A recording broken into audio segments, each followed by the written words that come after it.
வணக்கம். நம்ம மாடி தோட்டத்தில் அவரைக்காய் பறிச்சிருக்கோம். இது நம்ம மாடி தோட்டத்தில் இது ஒரு 5-6 வாட்டி ஆயிடுச்சு இப்போ பறிப்பு. இதுதான் நம்ம அவரைக்காயோட கடைசி பறிப்பு. பார்த்திங்கன்னா உங்களுக்கே தெரியும், நம்ம ஃபஸ்ட்டு மாடி தோட்டத்தில் அவரைக்காவோட கொடி எந்த அளவுக்கு படர்ந்து அடர்த்தியாக இருந்து நிறைய பச்சை பசேர்னு இருந்தது. காய்ப்பு திறன் இப்போ கம்மியாயிடுச்சு. இப்போ இருக்கிற காய்ப்பும் அதில் இருக்க பூவுகளும் பிஞ்சுகள் எல்லாத்தையும் பறிச்சிடலான்ட்டு நாம் பறிச்சாச்சு. அதனால் இப்போ ஒரு கிலோவுக்கு மேலே இதுவே வந்திருக்கும்.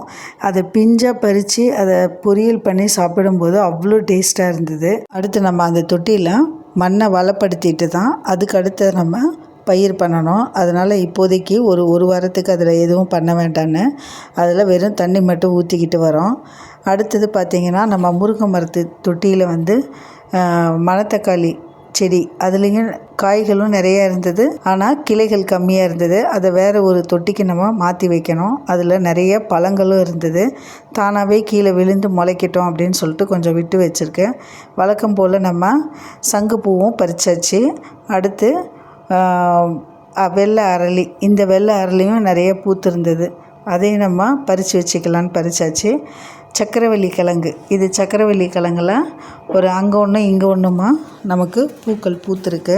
அடுத்து நம்ம காய்கறி வேஸ்ட்டு கொட்டியிருப்போம் பார்த்திங்களா, அந்த காய்கறி வேஸ்ட்டிலேருந்து கிடைச்ச தக்காளி நாற்று, தக்காளி செடி தான் இது. இதுலேயும் இப்போ தக்காளி காய்கள் வைக்க ஆரம்பிச்சிருக்கு.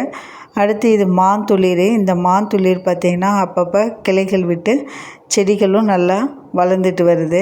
அடுத்து ரோஸ் செடி ஒரே ஒரு தொட்டியில் தான் இருக்குது. அதையும் பதியம் போடணும். நம்ம எப்பயும் மாடி தோட்டத்தில் செடிக்கு தண்ணி ஊற்றினா கூட நம்ம அடுத்து தண்ணியை மேலே ஸ்ப்ரே பண்ணி விடும்போது இன்னும் கொஞ்சம் செடிகளோட நல்லா ஹெல்த்தியாக வளரும். இது கீரை. இந்த கீரை சாயாமல் இருக்கணும். நம்ம இது போல் ஷவராக இருக்கிற பைப் வச்சு தண்ணி ஊற்றினோன்னா கீரை சாயாது. அடுத்து இந்த கத்திரிக்காய் செடியில் பார்த்திங்கன்னா சின்ன சின்ன இலைகளாக இருக்குது. இதுக்கு காரணம் என்னென்னு பார்த்திங்கன்னா, வைரஸ்ஸு இது போல் இலைகளுக்கு பின்னாலேயும் முன்னாலேயும் பார்த்திங்கன்னா கருப்பாகவும் மஞ்சளாகவும் இலைகளை பூச்சி தாக்குதல் ஏற்பட்டு இருக்கும். அப்போ அந்த இலையோட வளர்ச்சியும் அந்த செடியோட வளர்ச்சியும் கம்மியாயிடும். இலைகள்லாம் பார்த்திங்கன்னா சின்ன சின்ன இலைகளாக இருக்கிற மாதிரி இருக்கும். அப்போ காய்கள் நமக்கு ரொம்ப கிடைக்காது. அப்போ அந்த செடியில் இருக்க அந்த பூச்சி தாக்குதல் இருக்கிற இலைகள் எல்லாத்தையும் நம்ம கட் பண்ணி எடுத்துடணும். அப்படி இல்லைன்னா இன்னும் அதிகமாகிடும். இந்த நந்தியாவட்டை செடியில் பார்த்திங்கன்னா இலைகள் எல்லாம் மூடின மாதிரி, அதாவது இலைகளில் தையல் போட்ட மாதிரி மூடின மாதிரி இருக்கும். இது ஒரு வகையான புழு. இந்த புழு தாக்குதல் இருக்கிறதுனால அந்த செடியோட வளர்ச்சி பாதிக்கப்பட்டு பூக்களும் நமக்கு கம்மியாக ஒவ்வொரு தொட்டியும் நம்ம அதனோட இலைகளுக்கு முன்பக்கமும் பின்பக்கமும் பார்க்கணும். அந்த இலைகளோட வளர்ச்சி எப்படி இருக்குன்னு பார்க்கணும். அதில் ஏன் பூக்கள் வரமாட்டேங்குது, அடுத்து ஏன் நமக்கு காய்கள் வரமாட்டேங்குது அப்படின்னு நம்ம பார்க்கணும். ஏன்னா அதுக்கு போதிய அளவுக்கு சத்துக்கள் பத்தாது. அடுத்து இனிமேல் வரப்போகிறது எல்லாம் வெயில் காலம். அப்போ நம்ம காலையில் ஒரு தடவை தண்ணி விடுறது பத்தாதுன்னு ஈவினிங் ஒரு வாட்டி நம்ம ஸ்ப்ரே பண்ணியாவது விடணும். அப்போ தான் செடிகளுக்கு ஓரளவுக்கு வெயிலக்கூடிய தாங்கக்கூடிய சக்தி இருக்கும். அடுத்து நம்ம செடிகளில் மூடாக்கு போடலாம். மூடாக்கு போட்டோன்னா அதுவும் செடிகளோட வேர் பகுதியை போய் தாக்காமல் சூரிய வெளிச்சம் ரொம்ப செடிகள் வாடாமல் உங்களுக்கு அந்த மண் ஈரப்பதம் இருந்துக்கிட்டே இருக்கும். நம்மக்கிட்ட நிறைய கத்திரிக்காய் செடி இருக்குது. கத்திரிக்காய் செடி எப்படி ஒரு 4 பெயிண்ட் பக்கெட்லேயும், அது இல்லாமல் ஒரு பெரிய தொட்டிலையும், ஃப்ரிட்ஜ் பாக்ஸ் தொட்டிலையும் இருக்குது.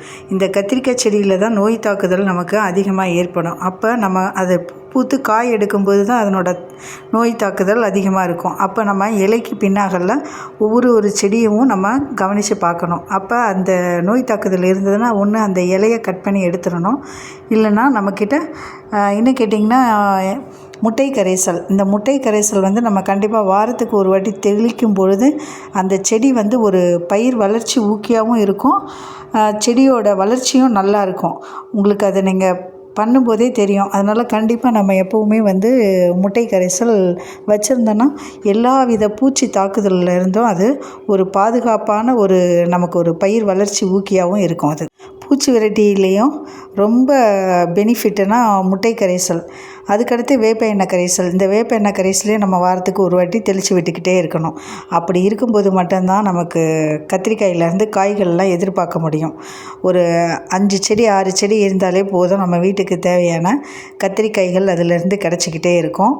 அதுக்கு நம்ம காய்கறி கழிவு வேஸ்ட்டையும் கீழே போடாமல் காய வச்சு மண்ணுக்கு உரம் கொடுத்துக்கிட்டே இருக்கணும்.